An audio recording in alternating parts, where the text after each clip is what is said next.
Hello friends, मैं उमाकांत दीक्षित आपका आपने अपने चैनल कॉन्सेप्चुअल क्लासेस में स्वागत करता हूं। आगे बढ़ने से पहले चैनल को सब्सक्राइब करना ना भूलें। चलिए देखिए, पढ़ने पढ़ाने के क्रम में हम लोगों ने अलजेब्रा के इम्पॉर्टेंट कॉन्सेप्ट स्टार्ट किए हैं, जिसका आज पार्ट 9 हम लोग डिस्कस करने वाले हैं। तो पिछले लेक्चर में हम जो डिस्कस कर रहे थे वो डिस्कशन ये था कि यदि x प्लस 1/x का मान 1 हो तो मैंने बताया था कि ऐसी कंडीशन में x² माइनस x प्लस 1 किसके बराबर होता है? 0 के बराबर होता है। और जब ये 0 के बराबर होता है तो x³ का मान क्या होता है? x³ का मान होता है -1। सेम वही केस मैंने बताया था कि यदि x -1/x की वैल्यू -1 है, कितनी है?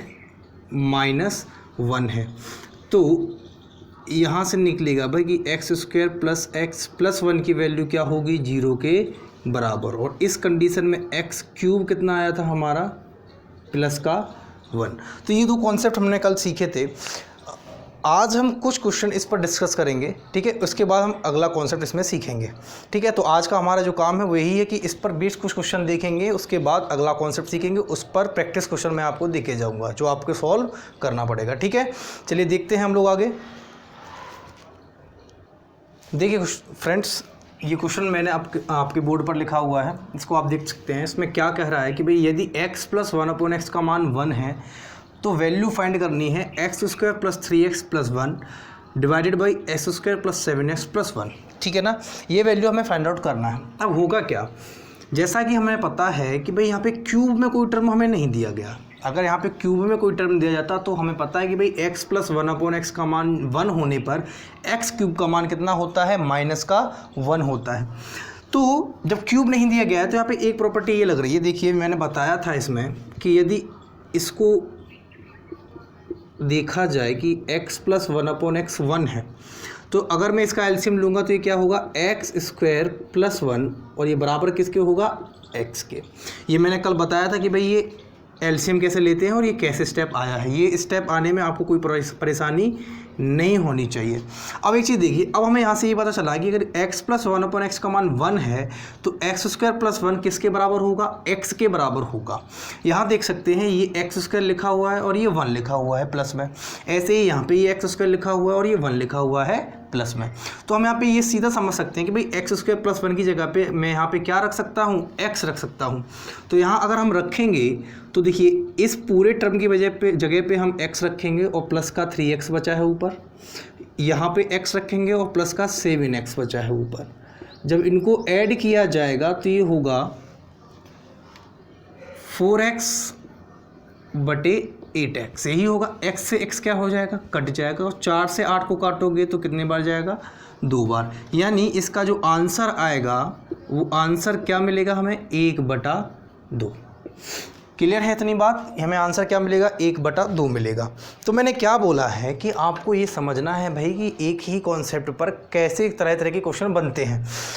तो यहाँ पर क्यूब में नहीं दिया गया है, और क्यूब का आपको पता है फंडा कि भाई अगर x प्लस 1/x 1 है तो x³ की वैल्यू होती है -1। ये आपको पता था।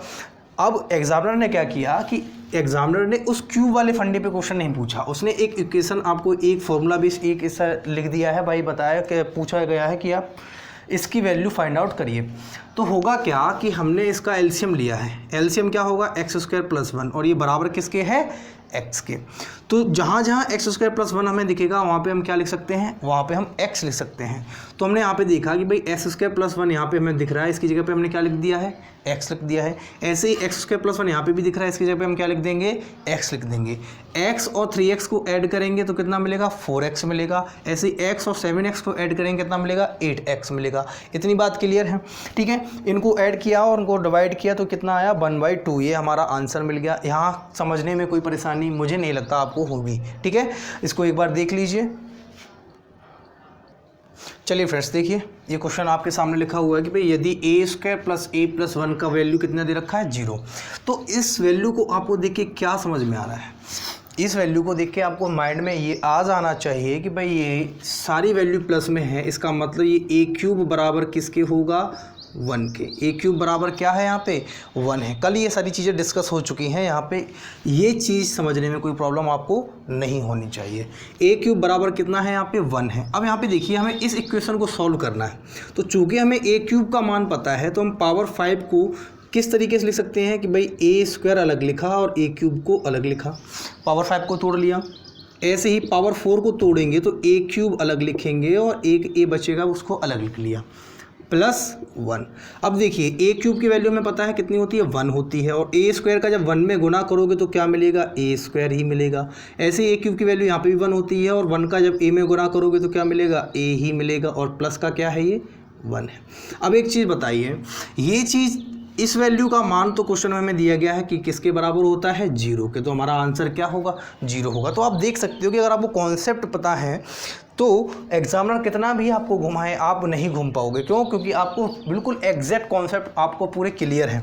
तो यहाँ पे देख सकते हैं कि हमें पता था कि भाई ये वैल्यू अगर इसकी 0 के बराबर है तो ए क्यूब की वैल्यू 1 होती है। ए क्यूब की वैल्यू जब हमें पता है तो हमने पावर को क्यूब के टर्म में तोड़ा, जब हमने क्यूब के टर्म में तोड़ा तो उसका मान रखा और हमें आंसर मिल गया। कितना आएगा हमारा आंसर 0 आएगा।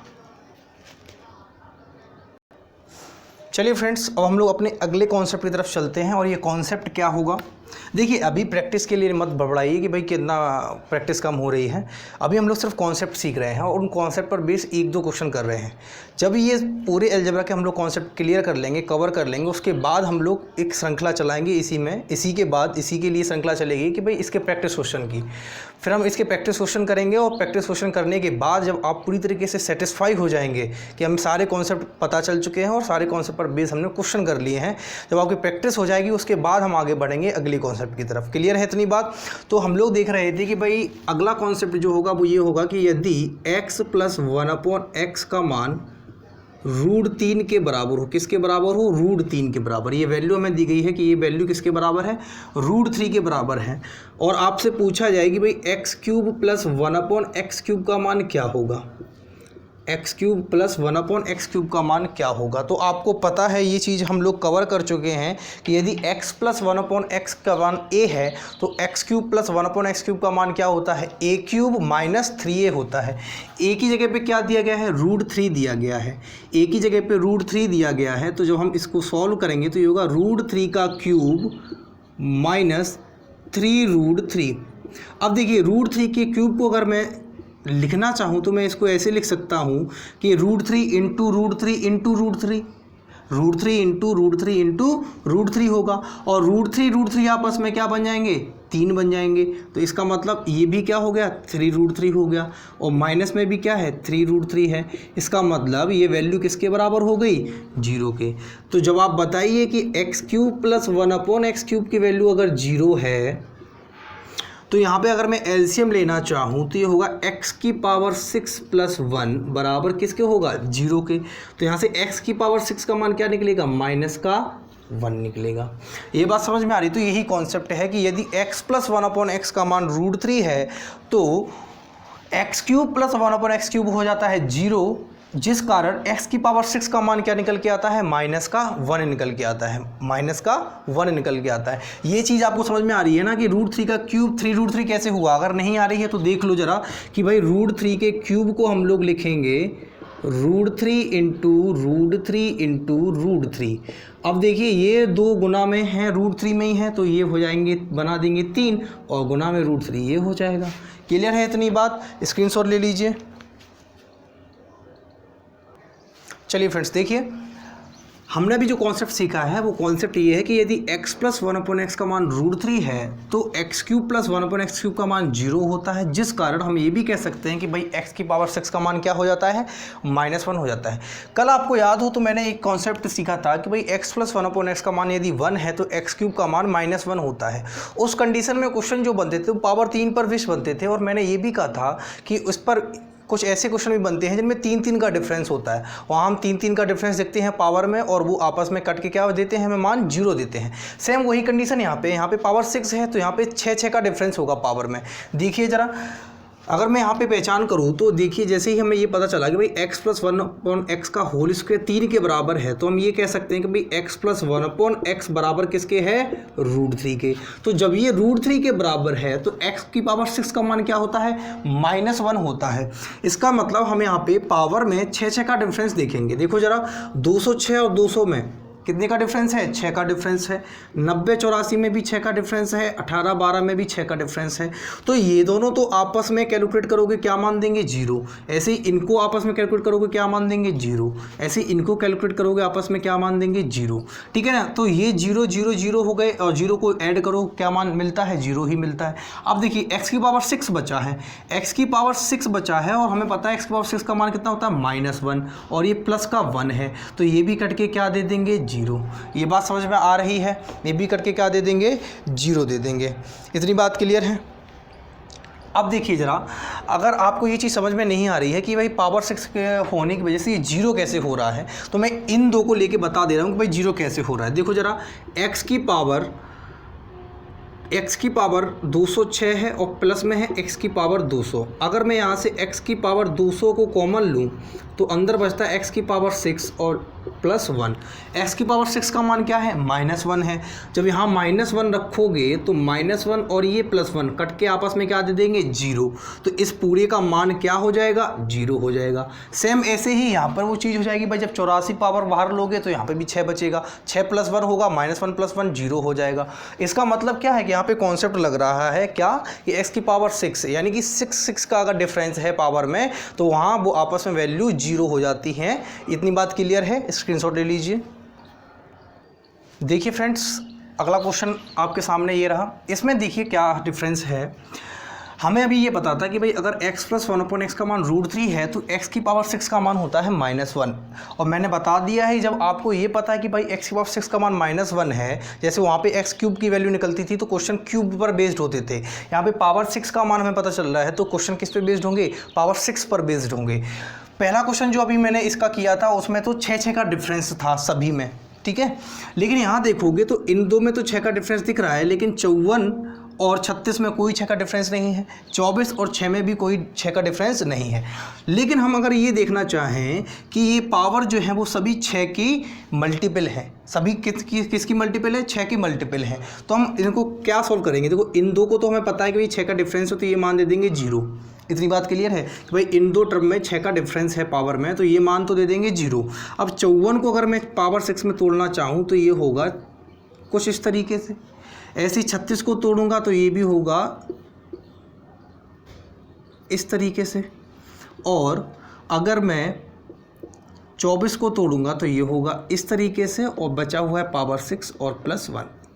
इतनी बात क्लियर है। ये तो टर्म 0 हो चुका है, इसलिए इन दोनों टर्म को हम हटा देंगे, इनकी कोई कैलकुलेशन नहीं है। पावर 6 का मान हमें पता है -1 होता है, तो जब यहाँ रखोगे -1 की पावर होगी 9, यहाँ रखोगे -1 की पावर होगी 6, यहाँ रखोगे -1 की पावर होगी 4, और यहाँ सिर्फ -1 होगा, बीच बचा हुआ है प्लस का 1। मैंने बताया था -1 की पावर 2 वैल्यू पर डिपेंड करती है, अगर पावर इवन है या पावर ऑड है। तो जब ये देखो जरा, ऑड है तो यहाँ पे मिलेगा -1, यहाँ पे इवन है तो ये मिलेगा +1, यहाँ पे भी इवन है तो ये मिलेगा +1, और ये है -1 और ये है +1। जरा इनको कैलकुलेट कीजिए तो -1 +1 कट जाएगा, +1 -1 कट जाएगा, सिर्फ क्या बचेगा, +1 बचेगा। तो ये हमारा क्या हो जाएगा, आंसर हो जाएगा। इतनी बात समझ में आ रही है। देखिए फ्रेंड्स, आज हमने जो कॉन्सेप्ट तैयार किया है उस कॉन्सेप्ट पर बेस मैं ये 2 क्वेश्चन आपको दे रहा हूँ। ये आपको करने हैं, ये आपके लिए प्रैक्टिस क्वेश्चन है जो आपकी तैयारी को बताएंगे कि आपको ये कॉन्सेप्ट कितना समझ में आया है, और इनके आंसर कमेंट बॉक्स में हमें ज़रूर दें। आज के लिए हम लोग इतना ही रखते हैं, कल फिर मिलते हैं एक नए कॉन्सेप्ट के साथ। तब तक के लिए नमस्कार।